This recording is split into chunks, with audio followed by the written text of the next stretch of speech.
Welcome to Influential Visions. Here, we interview futuristic leaders who share their deep industry knowledge and business experience with you, ensuring you have your finger on the pulse and your eyes wide open. My name is Nathaniel Schooler, and I am your host today.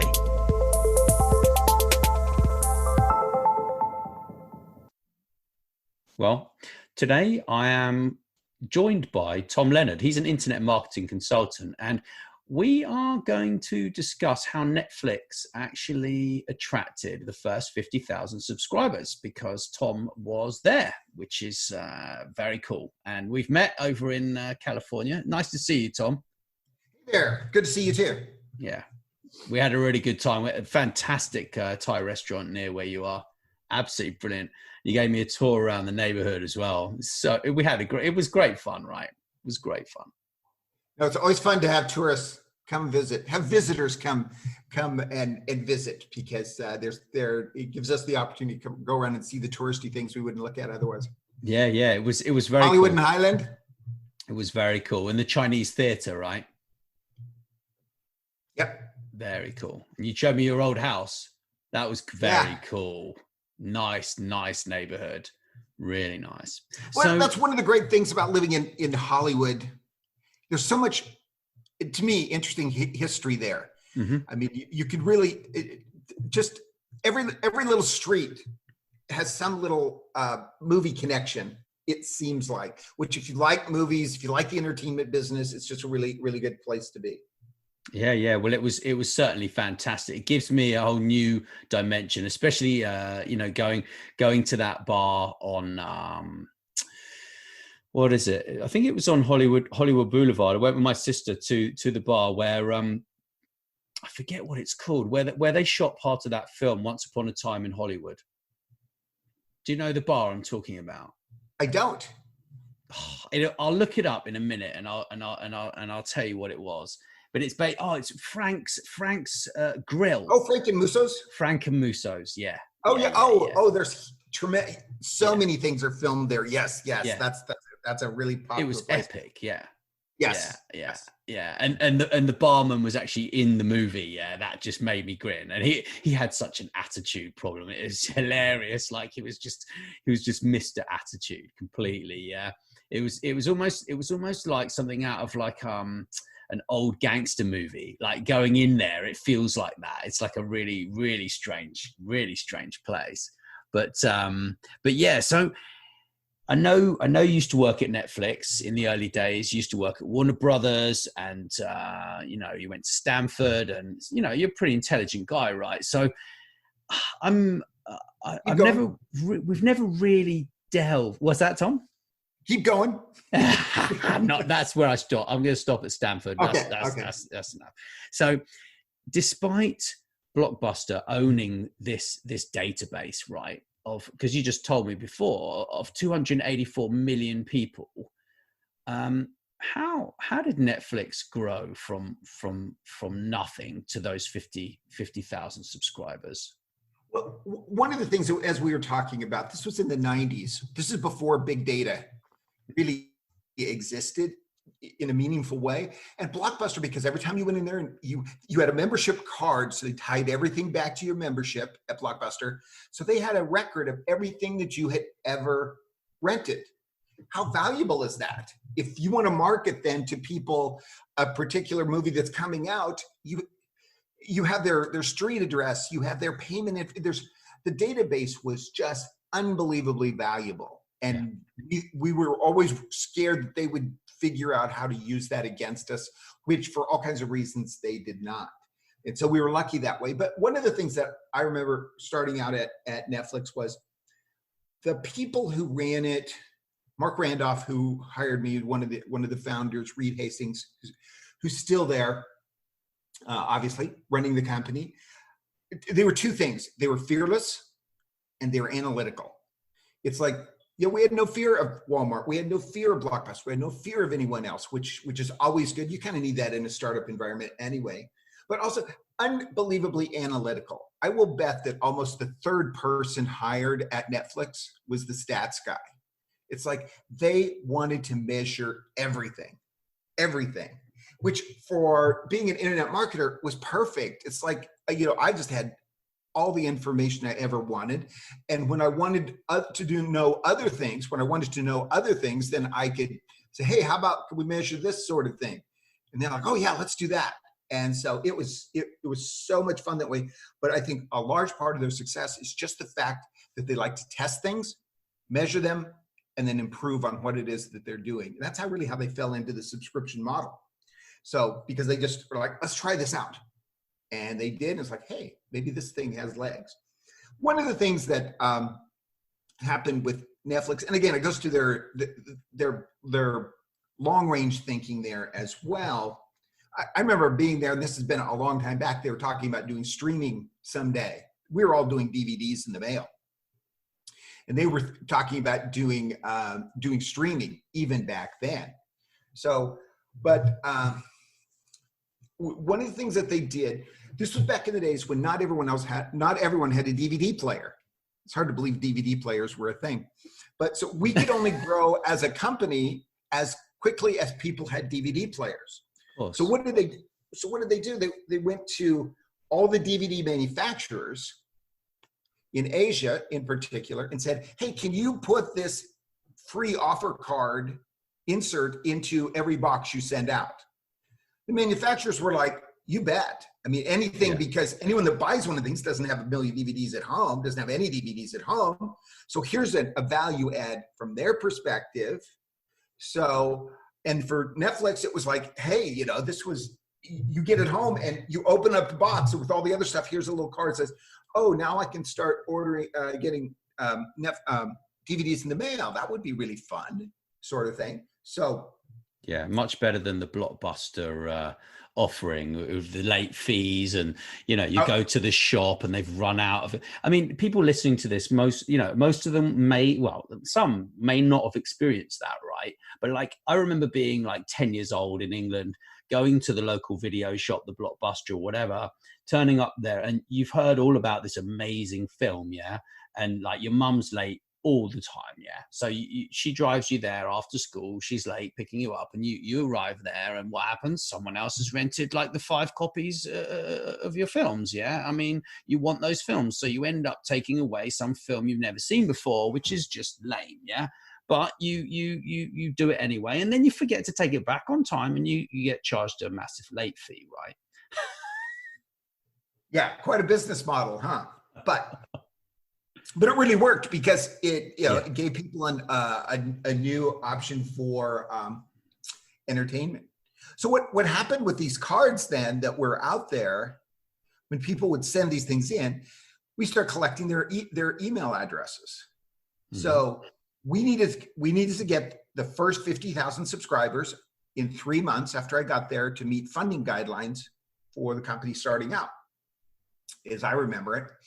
And so I had this database of, I don't know how many names, but Mark Randolph, he was like, he said, my nickname there was the Badger, because it was just like, just send as many emails, do the email thing, send as many as you want. They'll either figure out how to subscribe or subscribe to the service or unsubscribe from the emails. He said, don't be shy. So, but just from a testing aspect, it was so much fun because we should always go out there and do all this testing to figure out what would work. And so it was really from that database that I was able to mine it for those first 50,000 subscribers. If they hadn't done the cards in the boxes early on, I wouldn't have had a list to go to. We would have been out advertising. We would have been, in a million different places. But much more difficult. That was really the source of it. Also, it's interesting when you're talking about with Blockbuster, and when you're talking about what triggered, you're talking about the 5 videos at the video store. Yeah, that was also another real data problem, not problem, but something to solve. How many discs do you buy when a new title comes out? Well, we try to get people to pre-order, put it in their queue, so we can get a feel for it. Well, how many people are you willing to disappoint? Because you're not going to buy one for everyone, because then you're going to have this massive inventory, back when you had discs.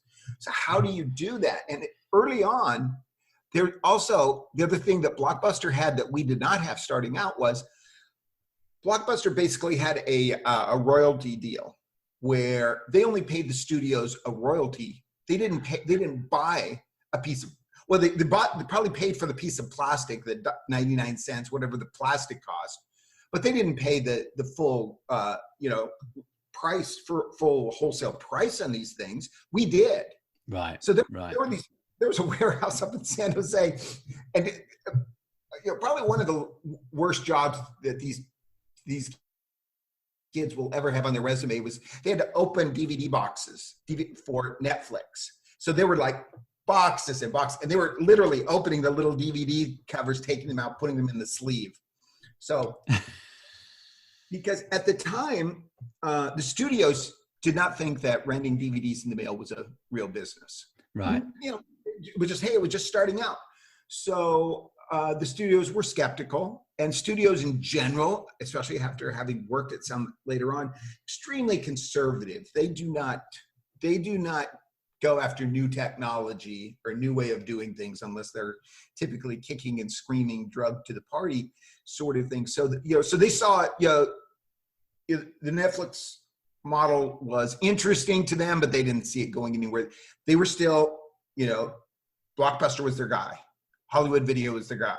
And they're the ones. So Blockbuster, Hollywood, anyone that had that revenue share, deal, that royalty deal, we didn't. So we were buying, and a huge amount of Netflix capital at the time, of course, I don't really know what the old numbers were, but a big chunk was going to buying the DVDs. Yeah. Well, when we started, then we got big enough that the guys that were doing the negotiation with the studios were able to get a revenue share deal. And the first one, as I remember, was Disney. They did a deal with Disney. Once they did that, all the others fell into place. Of course. Because that's all they needed was to have one of the big guys say, "Oh, let's do it that way." So once we did that, then we had a revenue share deal. So we just had to pay for a piece of plastic, and then a revenue share back to the studio, which was a negotiated rate, but was worlds better. So in that case, then it started to eliminate the problem. How many do you buy for a new release? Because all we have to do now is just buy the pieces of plastic. Same thing when we were mailing these things out. One of my jobs, the little red envelope.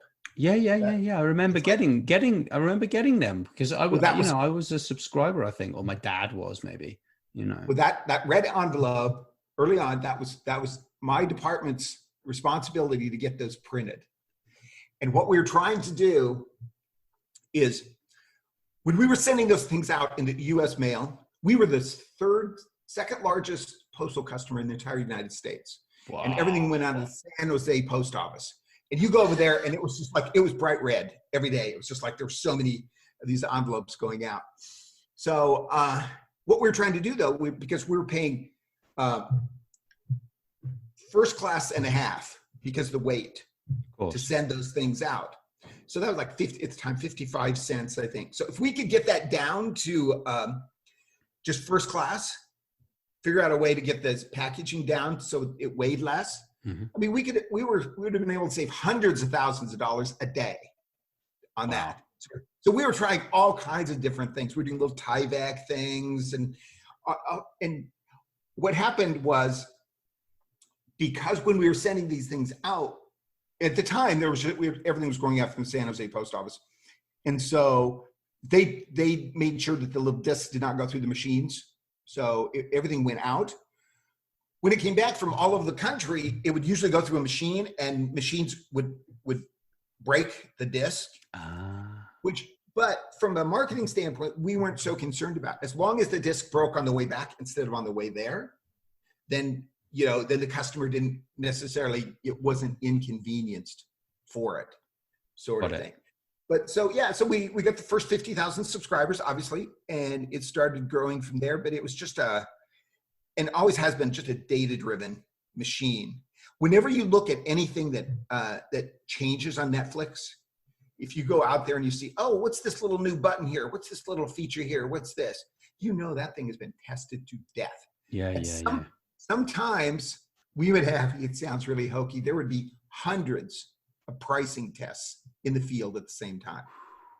Wow. So they would go out there, they would test, this price for this this free offer for 3 days, 4 days, 5 days, 6 days, 7 days, 8 days, 2 weeks, 1 month, 2 months, what kind of free offer, all kinds of different things. And people are always like, wait, how can you do that? What if someone sees, 2 different offers out there? You're like, big deal. If they see a better offer, give them the better offer. It's like there wasn't much risk there, and just the benefit of doing the testing and doing the testing in a sophisticated way. It wasn't like we didn't just test things because, oh, this is fun and we can learn something maybe. It's like only test. One of the things I learned there was only test the things that you can do something with the knowledge that you gain. So it's like, okay, let's go out there and test these subject lines. Yeah. Well, it's like, put some thought into it. It's like, what are you saying in these subject lines in these emails? So you can learn something so you can use it down the road, not just this versus this. Yeah. I agree. So, it's the most important, one of the most important things, isn't it? Subject lines. I've been studying courses on those in the last month, and I'm getting better. But the only way to get better is practice, right? Really. Practice and testing. Yeah. No, because that's a great, working over here at Warner Brothers was always like, everything was like, the people want to do it this way and do it that way. And it's like, let's test it. It's, there's no right or wrong answer to it. Although, you could argue with it, and whoever had the best title usually won. But, and we were happy for them to win usually. So, but no, you just test. I remember years and years ago, and this is, I'm old. So I worked at Netscape when Netscape was the biggest browser out there. Mm-hmm. And I had it. I was, when I got to Netscape, they had a database of 6-7 million names. When you downloaded the next Netscape browser, they requested an email address. So they had 6-7 million names. They're like, and they didn't know what to do with them. Wow. Because no one had a list of 7 million email addresses back in the late 90s. It did not exist. So they're like, hey, let's do something with these. So they created a direct marketing position that I got, fortunately. Smartest group of people I have ever worked with, including Netflix. I mean, they were really smart, but just back then, just the little testing that I was able to do, because we ended up using a software. There was no software could send out 8 million emails. It just did not exist. Right. People would come to us because Netscape had what they called, and I have no idea from a technical standpoint, but we seemed to have this pipeline that was super big, super large at the time. So people would come and they'd do anything that they could for us, from a marketing standpoint. We'll do everything for free as long as we have access to the pipeline. Right. We're like, oh, okay, that sounded good to us. So we went with this little company called Annuncio that turned into, or PeopleSoft turned into Oracle, I think, to do our emails. But just the whole fact that I created these little tests and then rolled it out to the larger audience. I was responsible probably for about 2 million browser downloads on one update. I mean, It was just from the testing. We could have sent out an email, or we could test and send out an even better email. Mm-hmm. And so yeah, the testing is really important. But to me, that's part of the fun. It's just like, hey, figuring things out. And then once you figure out what works, then it's classic direct marketing. Then you try to beat whatever you're doing. Yeah. So it's basically, a continual development and continual testing and refinement, right? Like much what we do now with our work and with everything that we're doing, we're trying to get better, aren't we? Every day. Yeah. But also, like when you're at Netflix, I know you said to me before that they built a lot of their own stuff. So they built a lot of their own technologies, right? When they were doing things, they would just, use someone's technology and then say, well, actually, we're going to build this ourselves because we want it to do this, and this, right? Do you think that's still kind of a good idea, or what? If you're able to do it, and they were capable of doing it. So, for example, the email program that I had there was called, we called it the Hammer instead of the Spammer. And basically it was, it was just an internal system that worked really, really well. And it was based on just going out and looking at what was everyone else doing in the email space, and how can we do that internally, Right. and other things. I never worked on it, but you know, same thing with the rating system and all kinds of things. I mean, most of those were internally generated. The other thing that was interesting, most of the engineers that started at Netflix, and again, this is years and years ago, then a lot of the engineers came with Reed Hastings from his company, Peer Software. Mm-hmm. When they came over to Netflix, they came with a software mentality. And I don't mean that in a bad way. It seemed to be a different approach. It's like, if you're doing software, you're putting it on a disc and you're selling it to someone, that thing's got to work. Yeah. I mean, it's got to be right. And you don't get any, at the time, you know, there weren't internet updates. I mean, there was no way to fix things. So it had to be perfect going out the door. Well, with the internet stuff, particularly emails, it's like an email has a life of, if it lives for 36 hours, that's a really long life. I mean, it's just lasts for a short period of time. So I would send my emails to QA there at Netflix, and it would take like 2 days to get these things QA'd. It's an HTML email.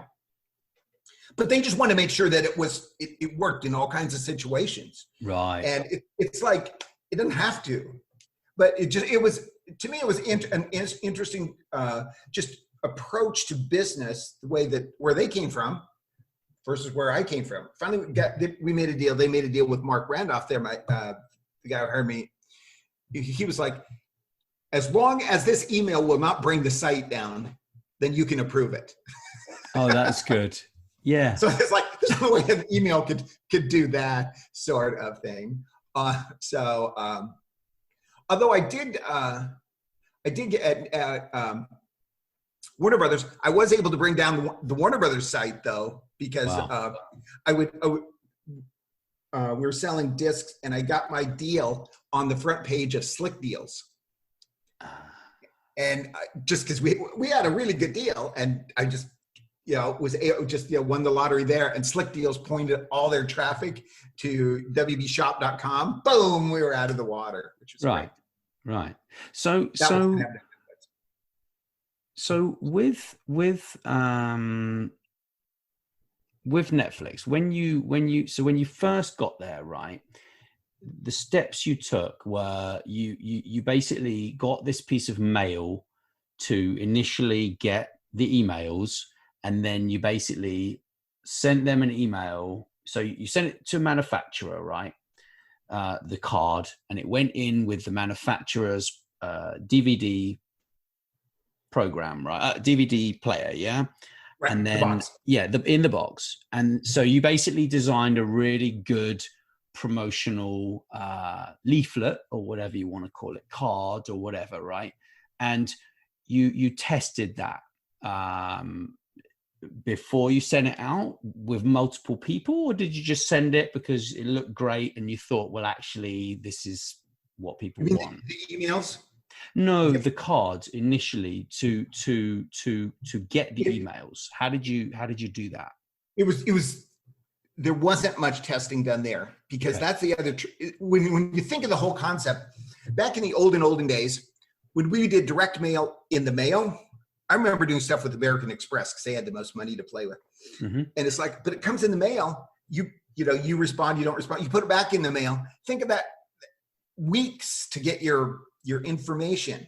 Think of the internet. It's like, instantaneous. I mean, it's so quick on your response.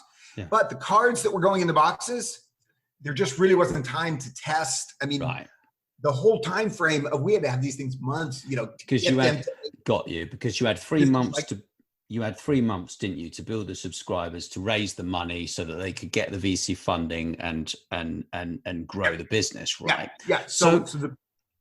Okay. So yeah, I understand completely. Obviously now you would test that and you would say, does this one work better than this one? And, you send it to different locations and blah, blah, blah. Yeah, obviously. Right.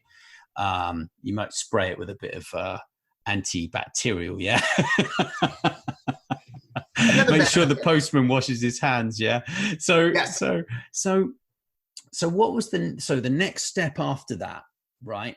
You've got all these people who are responding to this offer. Okay. So what happened like immediately after they've responded? You sent them the piece of card. It's in the box. It's arrived. They've bought the DVD player. Did they just go crazy for the offer, or what? How did it work? The response rate was pretty good. I don't remember what the exact, and it was a little tougher to measure because you never knew for sure how many of these cards went out and how many were actually in the hands of consumers and so on. Of course. But we did have a pretty good response rate. And basically the offer was a free trial.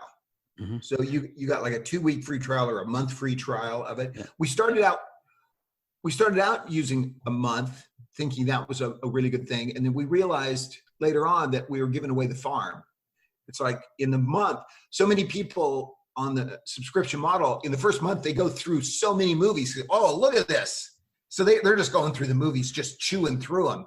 Yeah. And there was a threshold that we knew this, like they go over this so many discs a month, they're going to cost us money. So just from the royalty fees and everything going out there. So, but we were fine tuning that. But typically the card was for a promotional offer of a free period out there. And so they would go and they'd sign up for that free period. And then I would get their email address. Now, if they were already, if they signed up for the trial period, then it's like, well, then we had to convert them into real paying subscribers out there. So that's when we started the email program, going out there and talking to these people. And what was great is basically when when working on the hammer, I said, I want 8 slots every night. Mm-hmm. So, and I want to be able to put different things in those slots over a period of time. I can look at the results because I didn't want the day of the week to make a difference in the results and to see what the response would be. And once they created those 8 slots, it was just great. Then I just do anything I wanted. And I was able to test. I tested things like the number of days after we got your email address. So I did like a day 1, day 3, day 5. I did a day 1, day 8, days 16. I did all kinds of combinations to see which ones would work. Mm-hmm. I had different offers, different creatives that went out there, within reason. But what happens is because I could put them in those 8 slots every night and then keep track of the results over time, it got to the point where I could tell what the best sequence was, which, I think it was like day 1, day 3, day 5.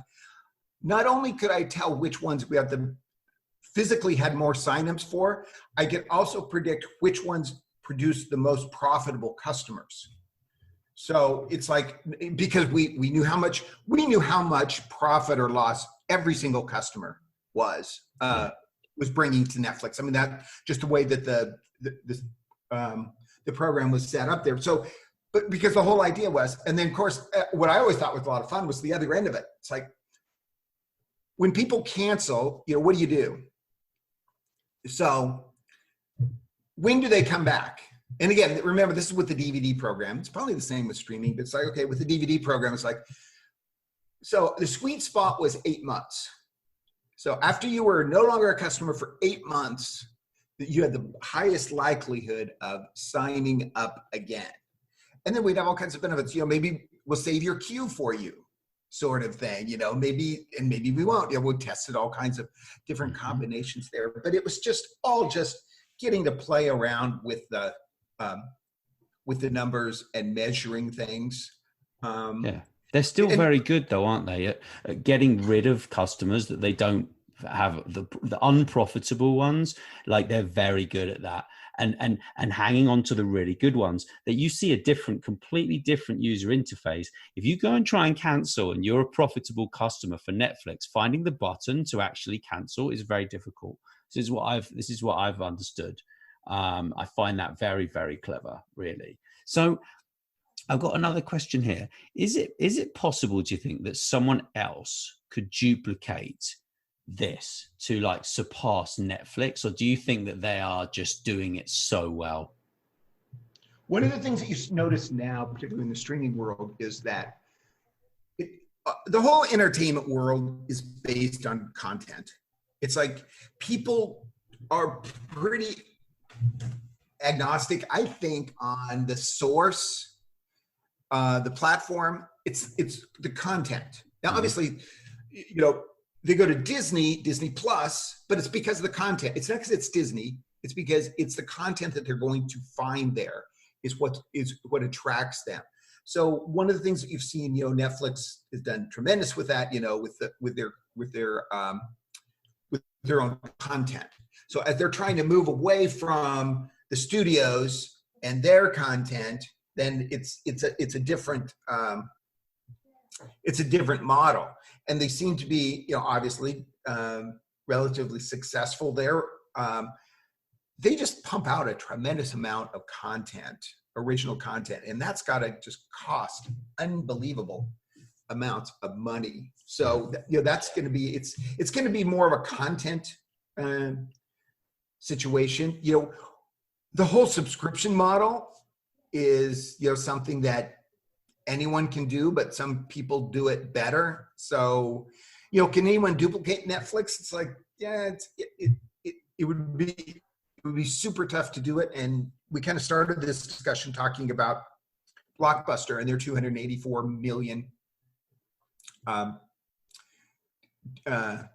database out there. When you think of the information that Netflix has on everyone, from a preferences standpoint, it's like, that's one of the things. It was interesting because one of the things that I went to the stats guys at there and I said, tell me, for my email program, tell me anything that identifies someone that's going to stay with us longer. I was trying to figure out, how do we keep people in there longer? Tell me, you know, anything that is an attribute of someone that will stick around with us longer and is something I can influence. It's like if they live in the state of New York, it's like, I can't do it yet. And they came back and they said two things. They said, if anyone has ever rated a movie, they're going to stick with us longer. They're like, okay, I can get people to rate. I can identify people who had never rated a movie to get them to rate. Because instead, before I was sending them newsletters about all these great movies that had just come out, I started sending them newsletters about all these that had only the movies that had the highest number of ratings. So it was more likely that they're going to like, oh, I like that movie, you know. So I'm going to click there. So let's see. So there was the rated, and if you had more than 10 movies in your queue. So if you had more than 10 movies in your queue, you're going to stick with us. So I just went back to the database guys and I said, send me a list every night of people that fall into one of those categories. They've never rated, or they haven't had fewer than 10 in their queue. And I'm going to talk to them to get them to do that. Boom. It was just like amazing how, because the database was getting large enough that, you know, if I could just increase it by a matter of days, you know, the average subscriber is like, wow, this is all gravy. But it was just fun to be able to use the numbers to do that sort of thing. So, so back to your question though, can anyone else do that? That database would just be so hard to replicate. And not only, you know, that database, but you have people who really know how to use data at Netflix. So it's like, you know, to be able to, because that's when you have, you know, you have HBO, you have, you know, even Amazon and what they can do, they've got to be pretty good. But data. don't forget Amazon own IMDb. Yeah. Oh, that was another tricky thing that we did, because we originally were paying for all the blurbs, all the content on the site. We were paying, and we're like, why are we paying for this? It's like, just build a scraper, go out there and scrape this information off the internet. Because we were paying, it's probably IMDb, a lot of money for the blurb, for all the information out there. And now we just went out and scraped free information and used that, and it was a whole lot cheaper and did the same job. No, I really like watching Amazon Prime and getting a tap on the screen and see information about who it is that's in there. I just think that's fascinating. But you're right. What an amazing database of information there. Yeah, it's huge. It's exciting if you think about it. Going just from books to all of these different things, and And actually, they're pretty good in the way that they don't hassle you. If you've got it set up correctly, I don't get bothered by Amazon. I use Amazon Prime, but the video compared to Netflix, it's just a bit meh. That's what my sister would say. Oh, the content on Prime? Yeah, it's not as good as Netflix. The user interface isn't as good. The way they keep trying to upsell you on paying extra is annoying. Yeah, you're paying a subscription already, right? Why are you trying to charge me extra? I get it that I use Amazon Prime, which is a delivery thing, okay, mainly, but I don't get the fact that you're trying to charge me and upsell me all the time, and it gets really annoying. So I switched. I buy Netflix now because it's better. It's just Do you know better how much content. you pay for Netflix? Oh, I think £7 a month or something. I only use it on one device. So my daughter has it on another account with her mother or whatever. But the content is amazing. It's so addictive. I mean, I've been studying Spanish. I've been watching this crazy thing on there. I couldn't turn it off until I watched the whole thing. It was a binge watch. It was insane about this Spanish gangster series. Yeah. Amazing. I never thought of that as being a language learning. Oh yeah, it helps because you've got the translations in the subtitles, right? Yeah. But Tom, that's been absolutely brilliant. Do you think there's anything else that you want to add to your next steps or? Just another comment on Netflix is one of the things I find really fascinating about Netflix is that for the most part, it's the same people running it that were running it years and years ago when I was there, and people started out. I mean, like Reed Hastings, obviously the CEO, has been there from the beginning, sort of things. And Ted Sarandos, who's the head of content. It's funny because at the time I lived in LA. I never lived up in the Bay Area. They were up in Los Gatos at the time, and the whole show was. And so I was just commuting back and forth, staying in an apartment up there during the week. And Ted was doing the same thing. He was living in LA, doing the same thing, going up there. And it was just amazing because he came from, I think, Hollywood Video or something, and he was good at what he did. But to just think of where he is now versus where he was then, where the company is now, and it's got to be so much to his credit because there's the technology side of it, and Neil, the Scottish guy, oh man, I can't remember his last name, who was always the head of IT from the very beginning, and still is. I mean, Neil was so sharp at doing things, and to take it from this little website of renting DVDs one at a time, with the vision of knowing that someday we're going to be streaming videos and creating our own content. So to have that same team in place, Mark Randolph, the guy who hired me, was the head of programming, moved on